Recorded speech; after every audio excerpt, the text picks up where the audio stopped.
안녕하세요, 홍프로입니다. 자, 홍프로 나의 골프 등급을 알아라의 상급 편을 준비하였습니다. 이제 거의 마지막까지 다 왔네요.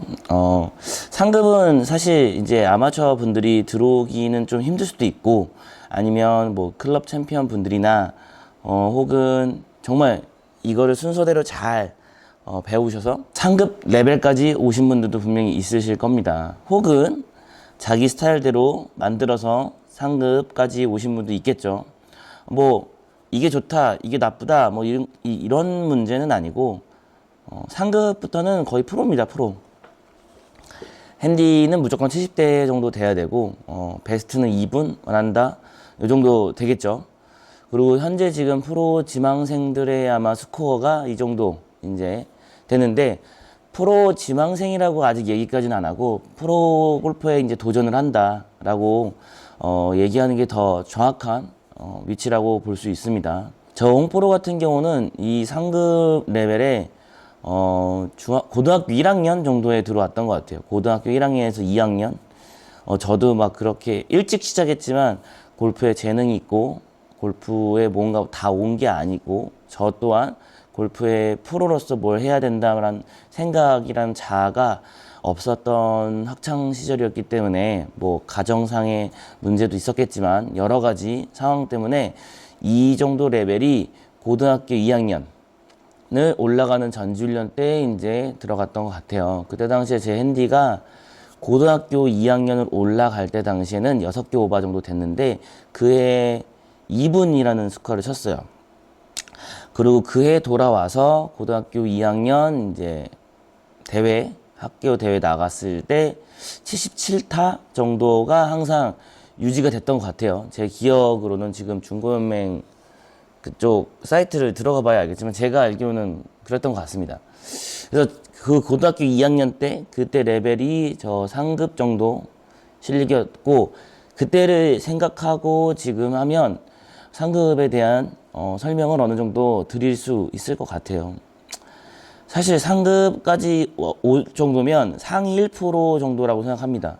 뭐 이제 실수가 나도 리커버리로 해야 되고, 어느 정도 매니지먼트적인 뭐 파운율이나 벙커 파세이블이나 평균 퍼터수, 그리고 페어의 안착률, 그리고 어떤 곳에서 이런 결과물이 나왔는지, 그리고 평균 타수, 뭐 이런 것들이 다 어느 정도 계산이 되고, 본인도 오늘 뭐가 부족해서 뭐가 안 되고, 그리고 뭐를 더 보강해야 되고, 뭐 이런 것들, 그리고 지금 현재 내가 장기적인 스윙의 문제, 단기적인 문제, 그리고 앞으로 미래에 대해서 어떻게 해야 되는, 이런 생각을 계속 해야 되고, 연습은 그것도 사람마다 달라요. 스윙에 문제점이 있는 사람들은 이제 빈스윙이나 아니면 샷 쪽으로 좀 더 얘기해야 되고, 이게 어느 정도 비슷하게 됐다, 샷의 문제는 그렇게 보이지 않는다 하시는 분들은 숏게임 쪽으로 가야 되고, 저희 선수들 기점으로 얘기하고 전지훈련 대상으로 얘기하면 시즌이 거의 학생들 같은 경우는 10월 정도에 끝나고, 2부 선수들 같은 경우도 10월에 끝나고, 1부 선수들이 11월 시드전까지 하면 다 끝나는데, 그래서 겨울 들어가는 전지가 다 다르죠. 그러면 만약에 그냥 일반적인 이 6개 오버 정도 되는 선수들 기준으로 얘기를 한다면, 아마나 선수 기준으로 얘기한다면 10월에 모든 시즌이 끝납니다. 그러면 그때부터 전지훈련 가는 2달 전까지는 스윙 교정에 거의 들어갑니다. 아무리 스윙이 좋았던 사람도 시즌을 마무리하면 조금 공의 컨택이나 공의 방향성, 스코어에 좀 연연하다 보니까 스윙이 조금 무너지거나 아니면 다른 개선 혹은 레벨업 해야 되는 상황이 있기 때문에, 그 2달의 과정 안에 저희들은 이제 훈련을 들어갑니다. 근데 그때 좀 열심히 하지 않고 좀 쉬고 좀 놀고 뭐 했던 프로들 같은 경우나 준비생들 같은 경우는 전지훈련 가서 엄청난 고생을 합니다. 전지훈련 시스템 같은 경우가 오전에 라운딩을 하고, 뭐 그것도 아카데미마다 다릅니다. 런닝을 하고 라운딩을 도는 팀도 있고, 아니면 그냥, 혹은 저희들 같은 경우는 막 연습장하고 좀 협약을 해서 아침에 공을 주워주는 대신 뭐 볼을 어떻게 우리끼리 좀 많이 치겠다 해서 1년 횡대로 쭉 써가지고 아카데미 원생들이 다 같이 이렇게 손목을 푸는 스윙에 몸을 푸는 공을 이렇게 채로 치면서 모아서 하는 시스템도 있었고, 그리고 이제 라운딩을 갔다 와서 점심을 먹고 좀 쉬는 동안에 한 1시간? 좀 제일 더울 때 40분 쉬고 나서 더 추가적인 라운딩을 뛸지, 아니면 샷을 더 보강할지, 아니면 그때부터 숏게임을 더 할지, 아니면 다른 운동을 할지를 이제 선택하는데, 대부분은 그 시간이 이제 샷 타임입니다. 5시 밥 먹기 전까지 혹은 3시까지 한두 시간 정도 100알에서 200알 정도 치는데, 샷이 부족한 친구는 거의 연습장에 있습니다. 그렇지만 샷이 어느 정도 되면 몸만 100개 정도 툭 쳐놓고 다시 숏게임 쪽으로 와서 어프로치를 계속 합니다. 퍼터를 하시는 분도 있고, 트러블을 하시는 분도 있고, 벙커를 좀 전문적으로 하시는 분도 있고, 그게 이제 아마추어들도 그렇게 따라옵니다. 아마추어 조금 이 정도 레벨 되신 분들은 프로 아카데미 팀의 훈련 방식에 한 1개월, 2개월 정도, 저희 아카데미 쪽도 굉장히 많은 아마추어 분들이 따라온 적도 있고, 저를 이렇게 따라오시는 회원님도 많았습니다.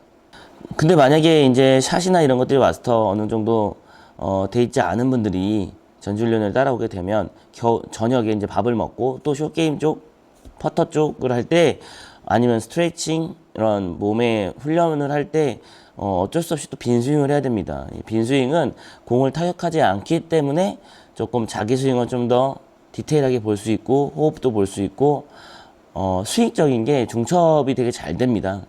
그렇기 때문에 빈스윙을 저희 같은 경우는 3시간 정도 했던 것 같습니다. 저희 같은 스윙이 저도 막 만들어진 단계가 아니었기 때문에 중, 고1, 고3 이렇게 고3 올라갈 때는 안 했던 것 같습니다. 제 지금 기억으로는. 많이 할 때는 1000번, 적게 할 때는 500번 정도 빈스윙 혹은 어깨에다가 봉을 놔두고 이렇게 하는 훈련들, 많은 맨몸 체조들을 빈스윙을 많이 했던 것 같습니다. 그거를 지금 저도 저희 지망생들이나 아니면 아마추어 좀 욕심이 있는 분들 같은 경우는 그런 것들을 좀 추천해드리고 있습니다. 지금도 보시면 얘기하는 거 보면 멘탈적인 부분도 이따가 들어가겠지만, 멘탈은 별로 이제는 그렇게 돼 있던 사람이기 때문에 여기까지 온 겁니다. 뭐 자기가 자기 스타일대로 쳤던 분들도 심지어는 멘탈이 돼 있지 않으면 지금 현재 이 스코어까지 올 수 없습니다. 그렇기 때문에 사실 멘탈적인 건 징크스가 많거나 아니면 입스가 걸린 분들, 아니면 혹은 어떤 문제들 때문에 다음 스테이지를 올라가는 분들한테만 이제 멘탈 심리 이쪽으로 들어가지, 그렇지 않은 평균적인 사람들하고는 거의 기술적인 문제, 그 문제만 이제 얘기하면 되고, 훈련 방식 또한 어떻게 됐는지 모르니까 훈련 방식이 이러면 이렇게 바꾸면 좋다라는 관점에서만 얘기할 수 있습니다. 상급자는 이 정도의 얘기만 나눠야 된다고 저는 생각하고 있습니다.